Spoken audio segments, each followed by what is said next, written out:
Why an expert isn't everything.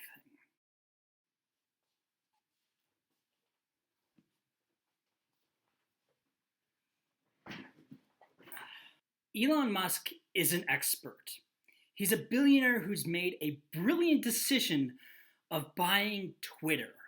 His brilliancy knows no bounds as he renamed the company to X, a single letter that we all know from that famous song, The Alphabet.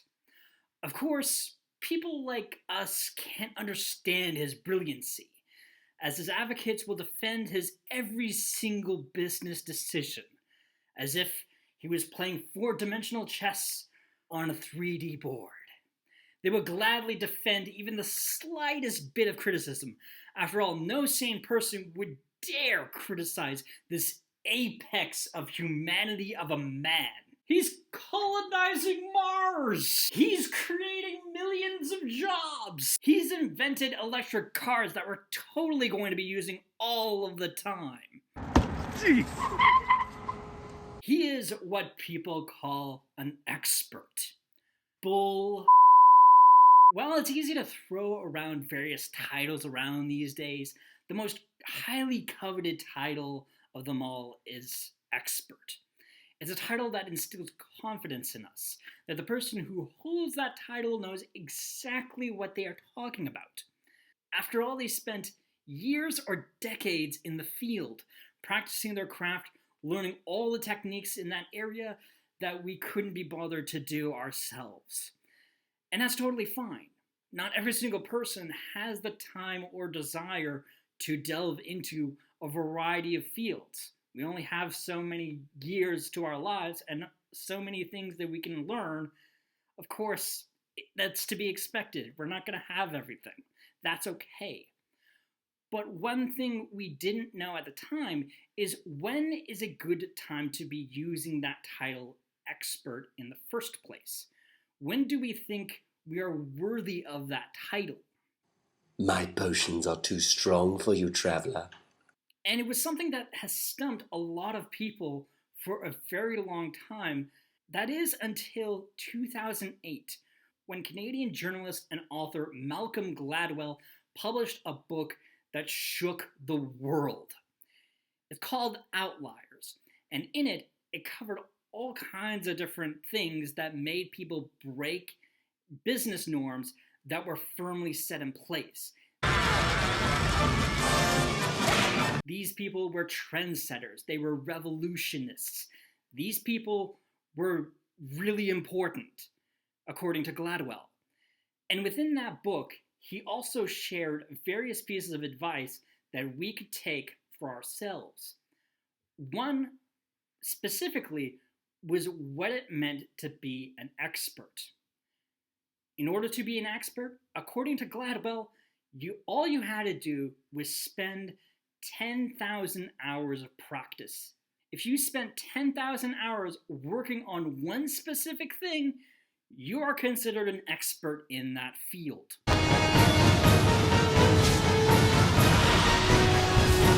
Everyone absolutely loved it. And to this day, we consider this as the standard of what it means to becoming an expert. Hustle bros live by this creed, and they encourage people to spend many hours working on their business or on anything. They love people like Elon Musk, who claims he usually works 80 hours every week. But what if I told you the whole thing is a lie, a farce, just some other scheme to make you buy into the hustle culture? What did you say? Because it's true. Gladwell hasn't admitted this, but his claim of 10,000 hours is not taking the full scope of the study that he based his claim on. The reason I know this is because the scientist behind that study published his own book claiming that was exactly the case. His name is Anders Ericsson, and his book Peak talks about the various behavior and the premise behind the study itself. He even goes as far to call out those specific people who profited from selling this 10,000 hour rule. And when you realize that, it's not too much of a stretch to think that experts aren't everything, that it's just an empty title and it is absolutely meaningless, that it's someone who is way too proud of themselves when they call themselves an expert. It's right up there with calling yourself a serial entrepreneur. Seriously? If you're a serial entrepreneur, then just go back and work at General Mills, you goober. But that still leaves us with the question of what in the world is an actual expert? What is a genuine expert, and how does one become a genuine expert? Because there are experts out there, but they are not quite the way that Malcolm Gladwell explains or presents them to be. The thing is that hustle culture has revolved around this 10,000 hours thing, and it's made it into a sort of a mantra. I might not be bringing that up all the time, but they love the various forms of motivation that even suggest this kind of thing. For example, there is that famous Bruce Lee quote that is emblematic to the whole 10,000 hours thing. I fear not the man who has practiced 10,000 kicks once, but I fear the man who has practiced one kick 10,000 times. Look, stop that! Chicken! Chicken! Look. They twist that quote to mean working for hours and hours on something means you're going to be very, very good at it, and to really focus on your craft during that process. And while that is sound advice, because you do need to practice in order to get better, the problem is that it's very vague, and the work itself is far more nuanced than what people expect. For example, we can take that same exact quote and say that you have practiced one kick 10,000 times. On the surface, it sounds like you're going to be kicking someone really, really well. But then there's also some questions that come with it, like what was your form during all of those practice sessions? What if your kick isn't how you should be kicking? That doesn't really make you an expert kicker in that sense. It makes you a very terrible one. And the reason I know this is when it comes to specific movements or performance when you're using your body, form is very important. It's foundational to everything. And if you do not have proper form, then it's going to cause a lot of problems for you down the road. On top of that, our own definition of an expert is rather distorted because, as I mentioned already, Anders Ericsson already mentioned that in his book that people have already cherry-picked bits and pieces of his study and claimed that that was the whole picture, that was everything that we needed to know about becoming an expert. And it's that kind of disillusion that leads us down a very specific pathway into thinking that this is what it actually takes to become an expert when it actually isn't. Lies. Oh, lies! Therefore, if we're being misled by the same people that are claiming this is the way, then it's not the way, isn't it? But it also suggests that people like Ericsson are people that we probably should be listening more to because they've studied this stuff. They spent way more time studying this and learning what it actually takes, and they're even going as far as publishing a book that is genuinely very helpful in becoming an expert. It's all connected.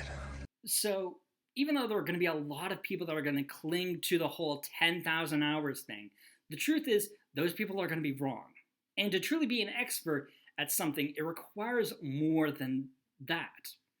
Ericsson highlighted several things of note in his book about what one has to do in order to become an expert. The first is learning the difference between deliberate practice and your regular practicing.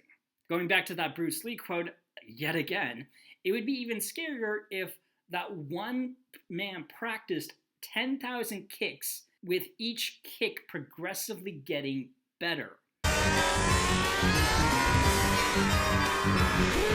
That, in essence, is deliberate practice. It's practicing with the intention of finding out areas that you can improve every single time. What this revelation raises puts into question how we practice and what exactly is appropriate to practice to make us call ourselves an expert in an area. Because as Gladwell and so many others might be implying, you could be an expert in anything. You could be an expert fly fisher, you could be an expert speed dater, or whatever. When in reality, there's only very specific areas where it's actually appropriate to be calling yourself an expert and being worthy of that title. Expertise, by Erikson's definition, focuses on some very key factors. For one, they are performative, that you can also get some hard data on, and that they actively contribute to your overall success, and above all, they can be repeated. Those factors are very important because when someone can be an expert basketball player, you can't be an expert psychiatrist or even an expert self-help guru for that matter. Because someone entering into the psychology or self-help fields could provide just as effective advice as someone who has a doctorate, who has various certificates, and years of experience. There are even case studies of expertise that shows decline in performance in certain fields as their experience grows. A good example of this is in medicine. Doctors receive a lot of training, and they could be technically experts, but if they don't routinely run into various illnesses that they learned about in school, they're going to get rusty, they're going to be misdiagnosing patients, and they're going to mistreat medical issues. The same can be said about physicians who could encounter unusual but rare diseases and misdiagnose. Even though we call these individuals experts or medical experts, they're not technically experts in that sense. All that being said, brain surgeons, or other surgeons for that matter, are experts because you need to be skilled with scalpels and the other instruments that you use for those operations. Because a poor track record means a lot of people are dying on your table. You can also say chess players, or even those who play competitive video games, can be experts based on their clear win and lose rates. Being an expert in something is pretty narrow, but also requires a great deal of sacrifice in time to get there. Obviously, experts are going to be making mistakes. They're not going to have a flawless record. But there is going to be a clear distinction between the novices or amateurs of that industry and the actual experts that are in that industry. All that comes down to the performance ratings and what it actually took to get those numbers in the first place. For video gamers, it's hours and hours of practice on something with the intention of improving oneself each time. Again, deliberate practice. I think of games like Slay the Spire, which is a roguelike deck-building game where one's win rates on higher ascensions or higher difficulties means understanding enemy patterns, being able to improvise a deck of cards that wins both on the short term and long term of the game, and being methodical about each individual card play that is made. Those things get easier the more hours that you've spent playing the game and having to make difficult decisions, because you understand enemy patterns, you understand what kind of archetypes you can go in, what sort of relics there are in the game that can help you build a deck and build an overall theme for your deck to win. Meanwhile, being an expert psychiatrist isn't really a thing, because if you studied for years or have a doctorate degree, again, a novice psychiatrist fresh out of university could actually provide more help and more care to the patients than you could. But even with all of that said, Erikson's definition and methods are still a little vague. It's definitely good, but if you prefer clear and precise steps to be taking, rather than go out and deliberately practice, then there are some other methods out there. But I'm not done yet! One that I can recommend is one by Roger L. Kneebone. Not only does he have a really amusing last name, he also has spent a long time studying what it takes to be an expert on something. And he has a 5-step process in becoming an expert in something. So here's a breakdown of each and every one of them. The first step is awareness of the stages.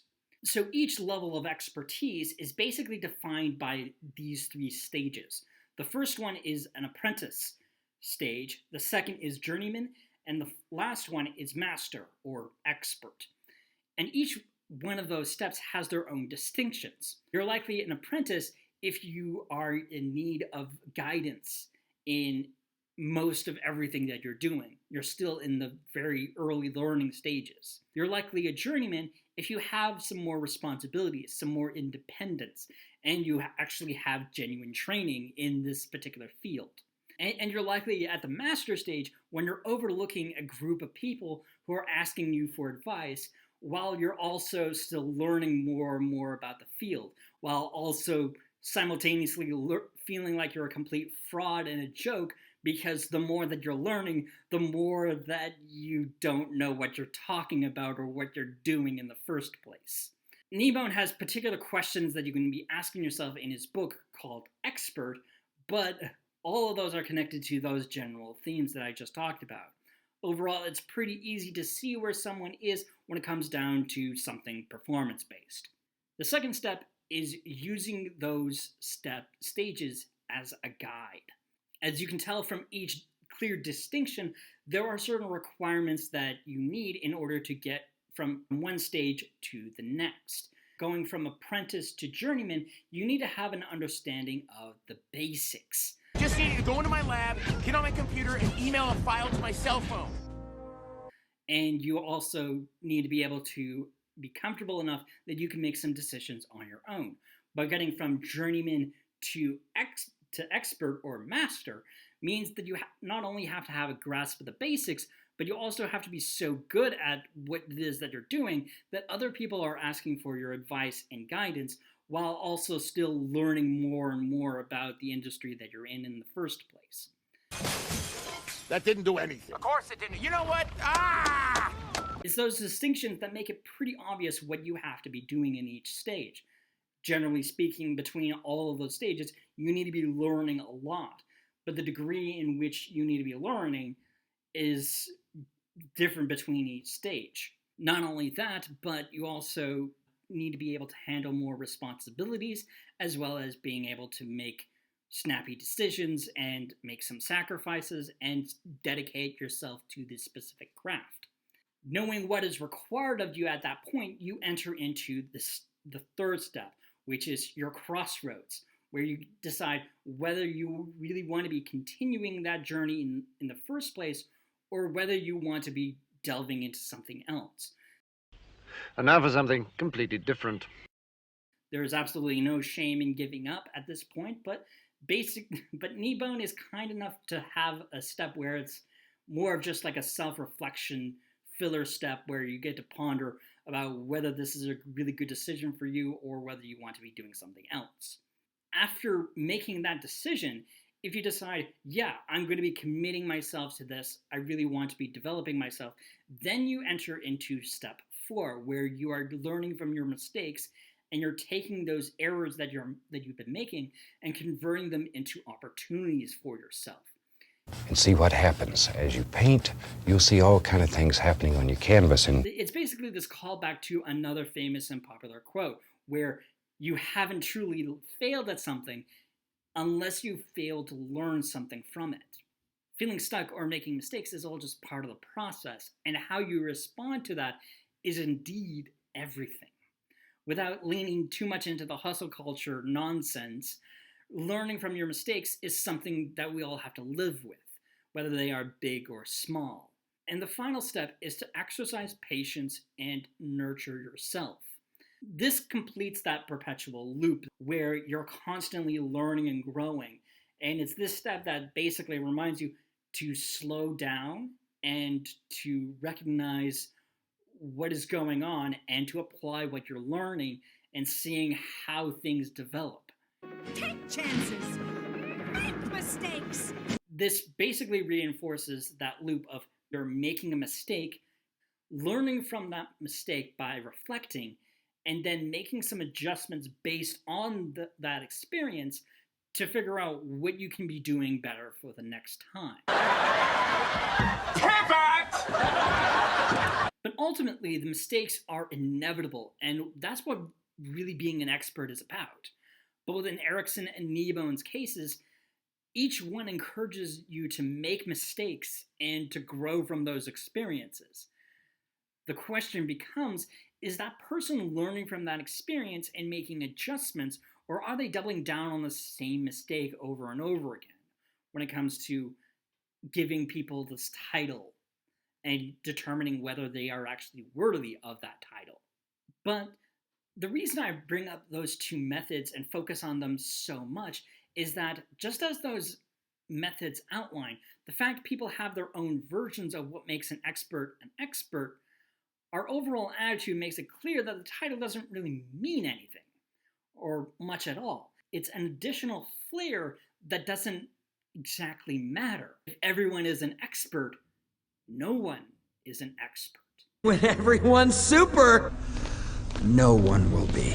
Because experts exist, and there are genuine experts out there, we know that what truly matters isn't always the practice, but rather the payoff itself. Someone with more deliberate practice, patience, and skill is able to put together something amazing and revolutionary, something beautiful, something entertaining, something actually good, something actually helpful to those who have the opportunity to be in the person's presence. Meanwhile, the amateurs will only be able to cover a sliver of that. They can still be decent, but they need more time to cook. And those who are performing poorly are going to be the ones who still believe they're experts, despite having so many terrible ideas that do little to improve someone's life. And it's about time that we start to recognize that. Thank you so much for taking the time to watch the entirety of this video. Don't forget to go and leave a like down below if you enjoyed this video, and also to hit that subscribe button. Trust me, it's really easy. It's as easy as just pressing a button. That was easy.